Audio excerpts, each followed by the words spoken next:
믿사오며 그 외아들 우리 주 예수 그리스도를 믿사오니 이는 성령으로 잉태하사 동정녀 마리아에게 나시고 본디오 빌라도에게 고난을 받으사 십자가에 못 박혀 죽으시고 장사한 지 사흘 만에 죽은 자 가운데서 다시 살아나시며 하늘에 오르사 전능하신 하나님 우편에 앉아 계시다가 저희로서 산자와 죽은 자를 심판하러 오시리라. 성령을 믿사오며 거룩한 공회와 성도가 서로 교통하는 것과 죄를 사하여 주시는 것과 몸이 다시 사는 것과 영원히 사는 것을 믿사옵나이다. 아멘. 권은주 권사님 대표 기도하시겠습니다.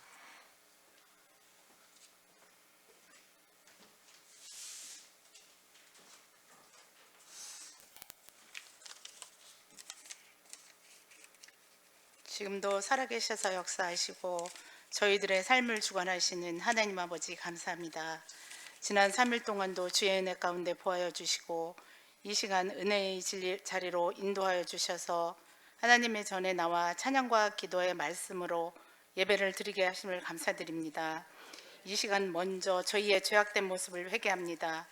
주님께 도저히 바랄 수 없는 오만한 저희들이지만 주님의 십자가 사랑을 의지하여 간구하오니 불쌍히 여기셔서 용서하여 주시옵소서. 사랑의 주님, 늘 넘어지기 쉬운 이 험한 세상에서 주님이 구별하여 세워주신 자녀답게 믿음으로 살 수 있도록 인도하여 주셨고 주님의 귀한 일꾼으로 쓰임받으며 살 수 있도록 저희들의 삶의 모든 것들을 붙들어 주시옵소서. 성숙하지 못한 성도의 삶에서 돌이켜 오직 하나님 앞에 바로 선 믿음의 사람이 되게 하여 주시옵소서. 전능하신 하나님 아버지, 오늘 이 자리에 나와 주님을 찬양하며 주님의 은혜를 사모하는 저희들에게 성령의 역사가 넘쳐나게 하시옵소서. 이곳에 하나님의 뜻이 계셔서 우리 예수사랑교회를 세워주신 줄 믿습니다. 먼저 믿는 저희들이 열심으로 기도하고 전도하여서 이곳에 죽어가는 심령들을 인도하기에 부족함이 없는 예수사랑교회가 되게 하옵소서. 우리 교회 빈자리가 너무도 많습니다. 빈자리가 차고 넘치는 귀한 축복을 주시옵소서. 이 시간 말씀을 전하시는 우리 목사님을 위해 기도합니다. 우리 목사님의 영과 욕을 더욱더 강건하게 하시고 말씀을 선포하실 때 말씀을 듣는 우리 모두 마음문 열고 하나님의 음성을 듣게 하시옵소서. 모든 성도들이 말씀 가운데 새롭게 변화되어 주님의 말씀에 순종하는 사람으로 거듭나게 하시고 새 소망을 가지고 살아가게 하여 주시옵소서. 예배의 시종을 주님께 온전히 부탁드리오며 이 모든 말씀 예수님의 이름으로 간절히 기도드렸습니다. 아멘.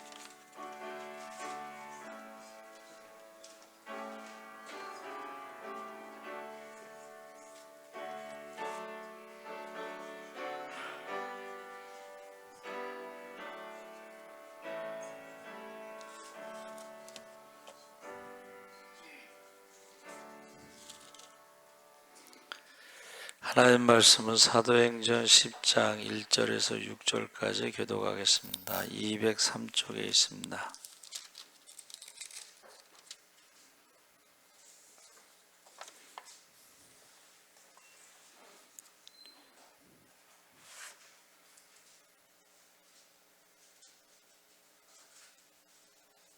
사도행전 10장 1절에서 6절까지 교독하겠습니다.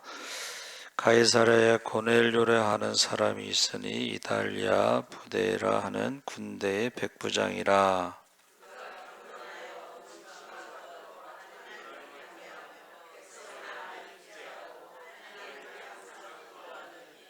하루는 제 9시쯤 되어 환상 중에 밝히 봄에 하나님의 사자가 들어와 이르되 고넬료야 하니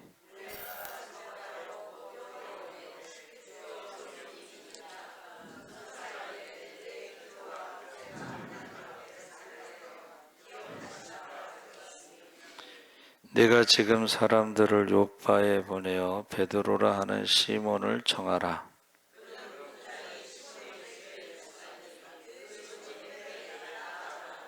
아멘. 할렐루야. 네, 잘 오셨습니다. 오늘 말씀의 제목이 고넬료, 백부장 고넬료인데 본문에 시몬 베드로가 요바에 있는 무두장이 시몬의 집에 그러니까 시몬이 시몬의 집에 있는데 하룻밤 묵은 것이 아니라 여러 날을 숙식하고 있었습니다. 왜 시몬 베드로는 무두장이 시몬의 집에 있는 것일까? 요바에 수많은 집이 있었을 텐데 요바에서 죽은 사람을 살렸죠. 누구죠? 말 안 하기로 전부 약속을 하셨습니까? 다비다. 한번 따라해보세요. 다비다. 다비다를 살렸거든. 그러니까 얼마나 유명했겠어요. 그렇죠? 그래서 갈 데가 많았을 텐데 왜 하필이면 무두장이가 뭐냐면 짐승의 가죽을 가공하는 사람으로 죽은 짐승과 부정한 짐승을 취급했기 때문에 유대인들에게는 혐오의 대상이었습니다. 기피 대상인데 왜 무두장이의 집을 보통 외진 곳에 위치하고 있었는데 왜 굳이 시몬 베드로는 혐오 대상인 무두장이 시몬의 집에 있는 것일까? 여러분 아십니까? 굳이 왜 거기에? 저도 모릅니다. 그런데 거기에 있다는 사실을 어떻게 알았어요? 성령께서 가르쳐 주셨다는 거죠. 그래서 이방인 선교의 시작점을 알리는 중요한 사건을 기록하고 있는데 고넬료가 환상을 보죠. 고넬료야 요바에 있는 베드로를 청하라. 5절에 고넬료는 무슨 일인지 어리둥절하지만 그럼에도 사람들을 요바에 보냅니다. 8절에 그래서 고넬료가 보낸 사람들이 요바에 도착할 즈음 타이밍, 기가 막힌 타이밍에 베드로도 역시 기도 중에 환상을 봅니다. 부정한 짐승이 담긴 큰 보자기 환상인데 제가 생각할 때는 거기가 무두장의 집이잖아요. 그래서 부정한 짐승의 환상이 보였나? 이런 생각도 해봅니다. 그런데 문제는 베드로야 잡아먹어라. 이거는 굉장히 당혹스러운 하나님의 명령입니다. 부정한 짐승을 잡아먹으라니요. 베드로가 기겁을 합니다. 경악합니다. 주여, 그럴 수 없습니다. 속되고 깨끗하지 아니한 것을 내가 결코 먹지 아니하였나이다. 율법을 지켰습니다. 이제 그런 말이에요. 그래서 이전에 먹은 적이 없고 지금도 먹지 않겠다 단호하게 거절하는데 이 당황스러운 환상이 3번이나 반복된다는 거예요. 하나님이요 어떤 메시지를 주실 때 환상을 보여주실 때에 한 번으로 끝나지 않고 계속 반복해서 설득하시죠. 그래서 우리가 기도할 때는 하나님께서 계속 반복해서 주실 때에 그때 이제 생각을 좀 해야 되죠. 왜 그랬을까? 그래서 이게 알 듯 말 듯 아리송한 음성만 메아리칠 뿐인데 처음에 베드로를 경악하게 만들었던 이 환상에 베드로가 의구심을 갖기 시작했죠. 도대체 뭘까? 어떤 메시지일까? 어리둥절하기도 하고 의아하기도 했는데 베드로가 고민이 깊어가는 바로 그 시점에 의심이 막 쌓여서 그것을 무슨 뜻인지 몰랐을 때에 그 시점에 바로 고넬료가 보낸 사람들이 대문을 두드리는 거예요. 그러니까 타이밍. 그러니까 하나님의 시간은 굉장히 정확합니다. 그래서 요나가 만약에 풍랑이 있는 바다에 집어 던졌잖아요. 근데 그 타임에 물고기가 안 왔으면 어떻게 됐겠어? 죽었겠죠. 하필이면 그때 물고기가 입을 벌렸어. 그게 하나님의 시간은 정확하다는 거예요. 우리가 기도하다 보면 하나님의 시간은 정확하다 하는 것을 알 수가 있습니다. 그때 성령이 말씀하시죠. 베드로야 의심 없이 함께 가라. 내가 보내었다. 누가 보냈어요? 성령께서 보내셨다. 성령이 말씀하셨으니까. 그러니까 기도하는 사람 환상 중에 고넬료를 통해서 그 하인들과 군인들을 같이 보냈죠. 이렇게 이방인 선교가 시작되었다. 그래서 이게요, 사도행전에 성령이 임한 것이 4번 나오는데 그 중에 하나가 바로 이 고넬료의 그 사도행전 10장에 나오는데, 이게 무슨 의미가 있어요?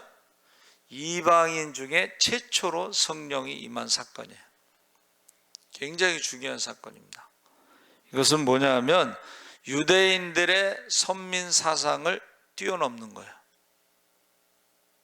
지금까지는 유대인의 선민 사상을 뛰어넘지 못하고 예루살렘에서만 전도했죠. 유다도 역시 뭐 유대인들이니까. 사마리아서부터는 약간, 사마리아는 이제 혼혈족이죠. 반반이죠. 그런데 고넬료는 100% 이방인들에게 성령이 임한 것입니다. 그래서 사마리아도 사실은 유대인들이 상대하지 않았는데, 거기에도 사마리아도 어떻게 했어요? 빌립 집사가 사마리아 성에 복음을 전했을 때에 성령을 받았느냐 하고 질문하고 받지 못했다 했더니 베드로와 요한을 보내서 성령을 받게 하죠. 그러니까 성령을 받은 사건이 4번 나오는데 고넬료의 가정이 이방인으로는 처음이라는 거예요. 그래서 지금 사도행전 10장 28절 29절에 유대인으로서 이방인과 교제하며 가까이 하는 것이 위법인 줄은 너희도 알거니와 하나님께서 내게 지시하사 아무도 속되다 하거나 깨끗하지 않다 하지 말라 하시기로 부름을 사양하지 아니하고 왔노라. 우리가 기도하고 성령 충만한 사람들의 특징이 뭐냐면 순종한다는 거예요. 할렐루야. 순종한다는 거예요. 기도하지 않고 성령 충만하지 않은 사람들의 특징은 순종하지 않는다는 거예요. 고집이 세다는 거예요. 고집이 세. 그래서 성령 충만한 사람의 특징이 이제 순종하는 것인데, 유대인들은 이방인들을 개로 여기고 멸시하죠. 이방인들과의 모든 친밀한 관계는 금지되고 함께 식탁에 앉지도 않습니다. 그것이 유대 관습과 전통상 위법이기 때문에 그렇습니다. 이방인과의 접촉은 부정한 일이라고 여긴 것입니다. 그래서 지금은 베드로가 성령 충만해서 고넬료의 집에 왔지만은 그 나중에 성령 충만하지 않을 때는 이방인과 식사하다가 유대인들, 바리새인들, 율법주의자들이 오니까 도망갔어요. 그래가지고 바울이요, 베드로를 책망하잖아요. 야, 네가 이방인들과 식사하다 도망가면 어떻게 이방인 전도하냐? 바울이 나중에 베드로를 책망합니다. 위선적이라 이거, 외식이라 이거야. 사람을 두려워한다는 거야. 그러니까 성령 충만할 때는 사람을 두려워하지 않았죠. 베드로의 첫 번째 설교 보세요. 사람을 두려워하지 않습니다. 하나님의 말을 듣는 게 옳으냐, 사람의 말을 듣는 게 옳으냐 하고 담대하잖아요. 그런데 성령 충만하지 않을 때는 도망간다는 거예요. 사람들 눈치 본다는 거예요. 하나님을 두려워하지 않고 사람을 두려워한다는 것입니다. 그래서 지금 무두장이 집에 있는 것도 사실은 이게 일반적이지 않고 고넬료의 집에 간 것도 일반적이지 않은데, 이 무두장이 집에 기거하는 베드로의 모습, 이것이 바로 이방인은 결코 안 된다는 고집, 편견, 이런 선민 사상에 벗어났다는 것을 의미하는 거예요. 벌써 무두장이 집에 들어갔다는 게 율법을 어긴 건데 그것을 벗어났다는 것입니다. 그래서 요빠라는 지명이 그 이방인 니느웨로 가라는 그 명령에 요나가 거부하고 도망쳤던 항구가 바로 요빠예요. 그러니까 똑같은 요빠인데 요나는 도망치는 항구였고 베드로는 순종하는 항구였다 하는 것입니다. 그래서 이방인만큼 부정해서 안 되겠지만 자기의 어떤 한계, 관습, 경험, 편견에 베드로를 하나님이 설득하시는데 환상을 통해서 베드로야 잡아먹어라. 내가 깨끗하다 하는데 너의 자기 고집으로 자기 한계로 자기 경험으로 속되다 하느냐. 베드로야 의심하지 말고 함께 가라. 그래서 여러분 그 이방인 선교는 베드로가 시작한 게 아니고 성령께서 인도하신 것이다. 선민 사상을 뛰어넘는 것이 베드로가 한 것이 아니고 성령께서 인도하신 것이다. 그래서 그 고집과 한계, 편견을 부숴버리고 깨트리면서 베드로 스스로가 순종했다는 것이 참 중요합니다. 그래서 사도행전 1장 8절에 오직 성령이 너에게 임하시면 너희가 권능을 받고 예루살렘과 온 유대와 사마리아 땅끝까지로 내 증인이 되리라. 해서 예수님께서 승천하시기 직전에 제자들에게 부탁하신 말씀이죠. 그래서 이 제자들이요 예루살렘을 벗어나지 않으려고 그랬죠. 그 스데반이 돌에 맞아 죽을 때도 다른 사람들은 도망갔잖아요. 근데 사도들은 예루살렘에서 도망가지 않았어요. 뭐 좋은 점도 있겠지만은 예루살렘에서 땅끝까지 복음을 전하라는 말씀에 어떻게 보면 머물러 있었던 거예요. 불순종한 거예요. 저와 여러분이 선교하지 않잖아요. 교회의 설립 목적, 주님의 몸된 교회를 세운 목적이 뭐예요? 성령이 임하시면 권능을 받고 예루살렘이다 사마리아 땅까지 복음의 증인이 되는 게 교회의 설립 목적이잖아요. 그러니까 선교하지 않으면 여러분 선교하지 않으면 하나님께서 어떻게 해요? 치신다는 거예요. 강제로라도 예루살렘 교회를 쳐서 흩어져서 그 사람들이 유다와 사마리아 땅끝까지 복음의 증인으로 살아가게 만드셨다는 거예요. 그래서 교회, 왜 한국 교회는 이렇게 교파가 많으냐, 왜 갈라지느냐, 뭐 이런 말이 있잖아요. 생각해 보니까는 머물러 있으면 하나님께서 나누시는 것 같아요. 머물러 있으면. 되게 기도하지 않으면요, 교회에 이제 문제가 생기기 시작합니다. 그러면서 문제가 생기면 그때부터 교회가 기도하기 시작합니다. 그러면서 어떻게 해요? 교회가 나눠지는데 부정적인 것은 싸우는 것이지만 그것은 긍정적인 것은 교회가 하나 더 생기는 거야. 그렇죠? 그래서 사도 바울이 빌립보 감옥에 갇혔을 때 뭐라 그랬어요? 네, 기뻐한다는 거야. 왜 기뻐하냐? 이야, 그동안 전도하지 않았던 사람들이 내가 감옥에 갇히니까는 신나서 전도하는 거야. 드디어 우리가 바울을 앞설 수 있다고 신나서 전도하는 거야.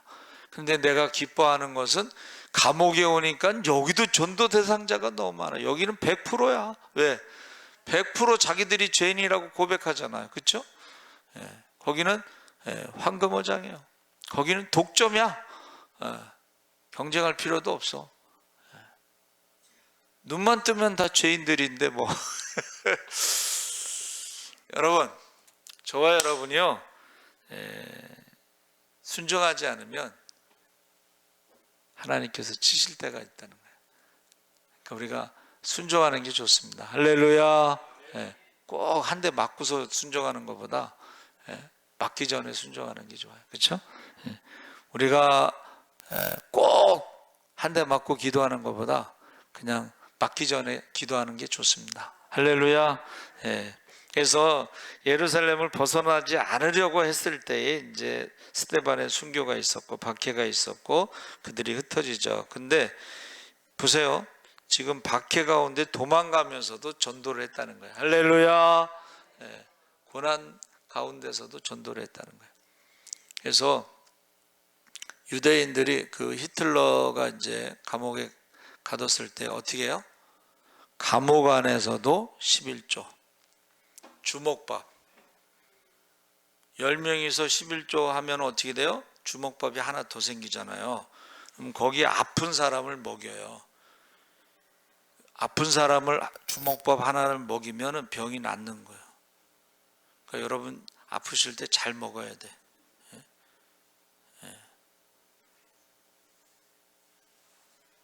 감옥 안에서도 주먹밥에 11조를 해. 또 한 가지 한 게 있어요. 또 한 가지 한 게 뭐냐면 하루에 이제 물을 한 컵 줘요. 한 컵. 근데 한 컵까지는 모자르죠. 근데 이렇게 이제 먹잖아요. 한 컵을 주면 반만 먹고 반을 가지고 세수를 해. 자기의 자존심, 자존감을 잃지 않으려고. 감옥에서 세수한다고 누가 봐줄 것도 아니지만 스스로가 그 사이베리아라고 하는 영화가 있습니다. 시베리아인데 이제 영어로 사이베리아라는데 거기서요.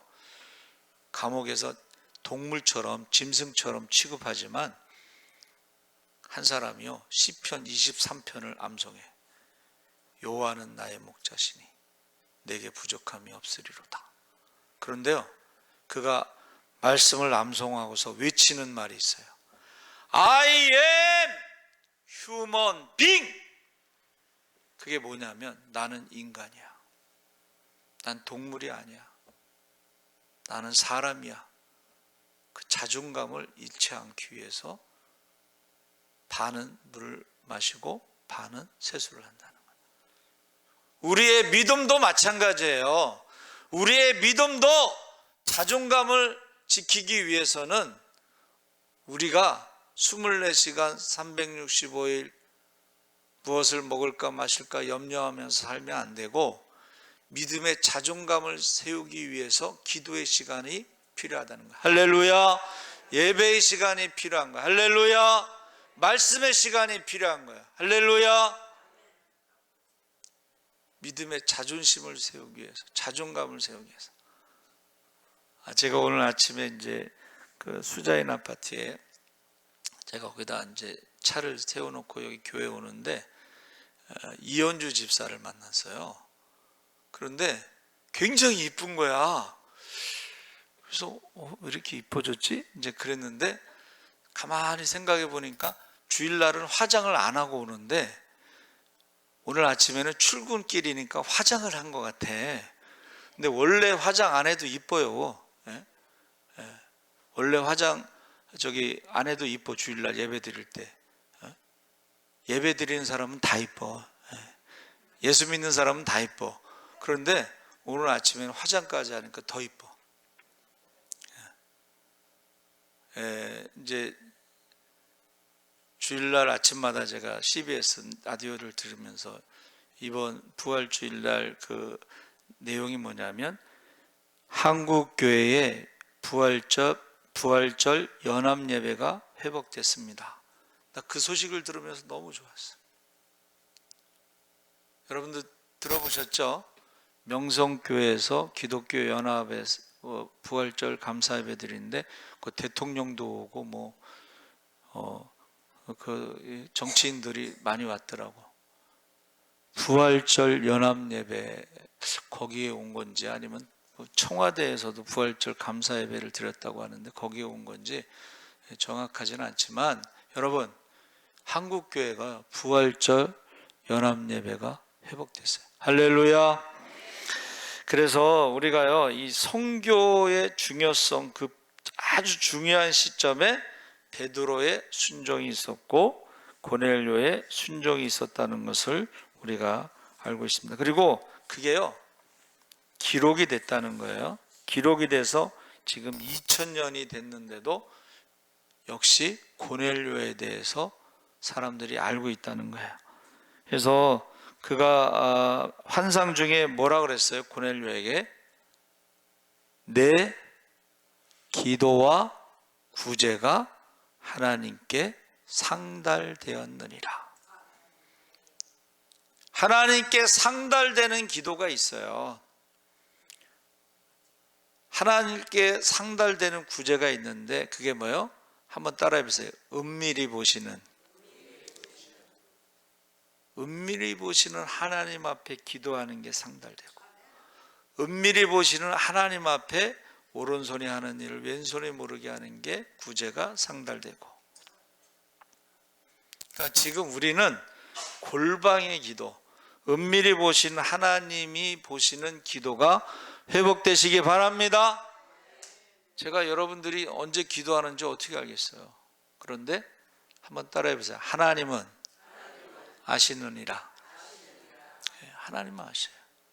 그래서 저 요새 감사한 게 자꾸 많아지는데 주일날 아침에 기도하는 사람이 늘었어요. 아침 기도. 여러분 좀 관심 있게 보면은 아침 기도가요 숫자가 늘었어요. 그리고 저녁 기도도 숫자가 늘었어요. 새벽 기도도 숫자가 늘었어요. 할렐루야.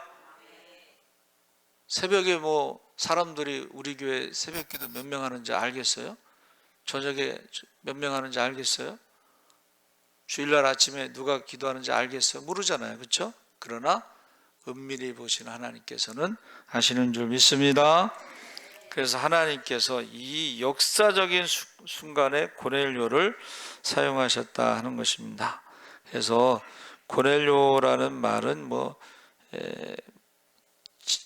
이탈리아의 부대의 통솔자 그랬는데 제가 찾아봤어요. 백부장이 도대체 월급이 얼마나 될까?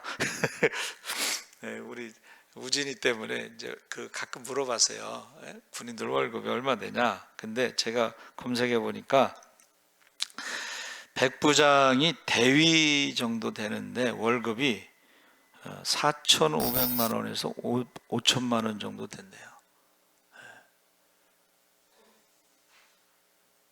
여러분 많다고 생각하십니까? 적다고 생각하십니까?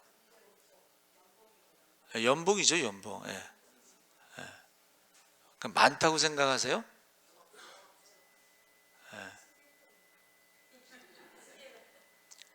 잘 생각해 보세요. 코로나로 와서 물가가 지금 2배, 3배 올렸잖아요. 그러니까 똑같은 연봉이라도 월급이 반으로 줄었다고 생각하시면 돼요. 근데 그 어려운 상황 속에서 어떻게 해요? 구제를 했다는 건 굉장히 중요한 거예요. 그래서 군인들이요, 신앙생활하기 어려운 직업입니다. 왜냐하면 3년 이렇게 다 옮기잖아요. 그러니까 어디다 이렇게 신앙의 뿌리를 내리기가 쉽지 않아요. 그런데 그 기도가 하나님께 상달됐다는 것은 어디를 가든지, 아브라함이 어디를 가든지 첫 번째 그곳에서 어떻게 해요? 단을 쌓았습니다. 어디를 가든지 우리가 이사하면 이사 예배 드리듯이 단을 쌓았어요.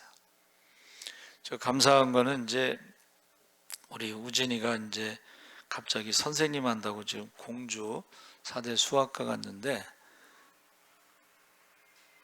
학교에서 제일 가까운 교회를 검색을 해서 그 교회로 가서 신앙생활을 한다.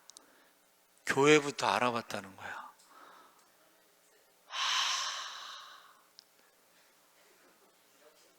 역시